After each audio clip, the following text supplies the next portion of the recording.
नमस्कार दोस्तों, हर हर महादेव। आज हम आपके लिए भादो मास में पड़ने वाले चौथ व्रत की कथा लेकर आए हैं। आइए सुनते हैं चौथ माता की व्रत कथा। पुराने समय की बात है, एक ब्राह्मण रहता था जिसके घर में एक बेटा और बहू थे। बेटा और पिता कुछ कमाते तो नहीं थे, बल्कि बहू के साथ जो दहेज का धन आया था उसी से अपना काम चलाते थे। जब भी बहू बाहर कचरा डालने जाती तब उसके पास वाली पड़ोसन उससे पूछती, बहू आज खाने में क्या खाकर आई हो? तब वह बोलती, मैं तो बासी और ठंडी रोटी खाकर आई हूँ। एक दिन साहूकार के बेटे ने यह बात सुन ली।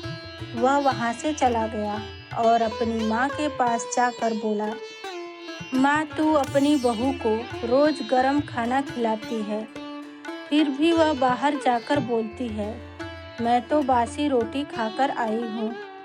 तब माँ ने कहा, बेटा मैं तो चारों थालियों में बराबर गर्म खाना परोसती हूँ। यदि तुम्हें यकीन नहीं तो तुम खुद ही बैठकर देख लो। वह अगले दिन तबीयत खराब होने का बहाना बनाकर कंबल ओढ़कर लेट गया। तब उसको यह देखकर आश्चर्य हुआ कि बहू ने गरम गरम खीर और खांड का भोजन किया, और जब बहू बाहर गई तो वह उसके पीछे पीछे जाने लगा। तब पड़ोसन के पूछने पर बहू ने वही बात दोहराई, मैं तो बासी और ठंडी रोटी खाकर आई हूँ। उसका पति उससे पूछने लगा कि तू अभी अभी तो गरम खाना खाकर आई है और फिर झूठ क्यों बोल रही है? तब उसकी पत्नी ने कहा, यह न तो तुम्हारे कमाए हुए पैसों की रोटी है और न ही तुम्हारे पिताजी की। यदि हम इसी तरह बैठे बैठे धन का खर्च करते रहे तो यह एक दिन कुएं के पानी की तरह समाप्त हो जाएगा। उसके बाद उसका पति कमाने के लिए विदेश चला गया। पीछे से उसकी पत्नी 12 महीने का चौथ व्रत करती रही। उसको विदेश में रहते हुए 12 वर्ष बीत गया। तब चौथ माता ने सोचा कि इसे घर अब बुला लेना चाहिए। चौथ माता ने लड़के के सपने में जाकर बोला, तू अब घर चला जा, तेरी पत्नी तुझे बहुत याद करती है। वह बोला, मैं घर कैसे चला जाऊं? मेरा यहाँ इतना बड़ा कारोबार फैला हुआ है। तब चौथ माता ने कहा, तू सुबह एक दीपक जलाकर चौथ माता का नाम लेकर बैठ जाना। जिनके पैसे बकाए हैं वह दे जाएंगे और लेने वाले ले जाएंगे। लड़के ने वैसा ही किया। उसका सारा काम एक ही दिन में निपट गया। जब वह घर जा रहा था तो उसे रास्ते में एक सांप दिखाई दिया जो आग के पास जा रहा था। उसने सांप को आग से बचाने के लिए हटा दिया। ऐसा करने से नागराज क्रोधित हो उठे और कहे, हे पापी, मैं तो इस नाग योनि से मुक्ति के लिए जा रहा था और तूने मुझे हटा दिया। अब मैं तुझे डस लूंगा।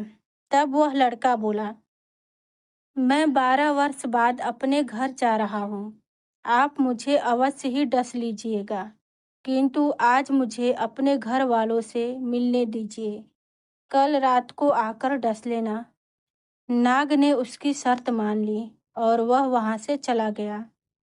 जब लड़का घर आया तो वह उदास था। उसने अपने पत्नी के पूछने पर सारी बातें बता दी। उसकी पत्नी बहुत चतुर थी। उसकी पत्नी ने एक सीढ़ी पर बालू रेत बिछा दी, दूसरी सीढ़ी पर दूध का कटोरा रख दिया, तीसरी पर फूल माला बिखेर दी, चौथी पर इत्र छिड़क दिया, पांचवी पर मिठाई रख दी और छठी सीढ़ी पर जौ और सातवीं पर रोटी रख दी। रात को जब सांप आया तो सबसे पहले ठंडी ठंडी रेत में लौट कर आया। फिर दूसरी सीढ़ी पर दूध पीकर उसके बाद उसने कहा कि मैं ब्राह्मणी के बेटे को नहीं डसता, लेकिन वचन दिया हूँ इसलिए डसना पड़ेगा। फूल माला की सीढ़ी से होता हुआ प्रसन्नता पूर्वक इत्र की खुशबू लेता हुआ ऊपर की ओर आने लगा। सांप को ऊपर आता देख चौथ माता ने कहा, इस ब्राह्मणी के बेटे की रक्षा करनी होगी, क्योंकि इसकी पत्नी ने इसके लिए चौथ का व्रत रखा था। तब चौथ माता ने उसे एक ही झटके में काट दिया और वहां पर खून की धारा बहने लगी। जब सुबह उस लड़के से मिलने गांव के लोग आने लगे, क्योंकि वह 12 वर्ष के बाद घर आया था। लोगों ने आवाज दी, लेकिन वह उदास बैठा था, इसलिए नहीं बोला।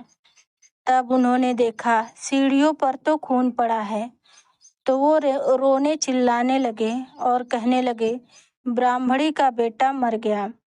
यह सब देखकर ब्राह्मणी भी जोर जोर से रोने लगी। आवाज सुनकर उसका बेटा नीचे आया और कहा, माँ, मैं मरा नहीं हूँ। यह जो सांप मुझे डसने आया था वह मरा है। यह सब देखकर उसकी पत्नी भी प्रसन्न हो गई कि मेरे पति के प्राण बच गए। उसने चौथ माता को धन्यवाद दिया और कहा, यह तो चौथ माता ने मेरे व्रत करने का फल दिया है। चौथ माता जैसा फल ब्राह्मणी के बेटी को दिया, वैसा ही फल सभी को देना। और यह कहानी सुनने वाले को और पूरे परिवार को भगवान अपना आशीर्वाद बनाए रखना। बोलो चौथ माता की जय, गणेश भगवान की जय।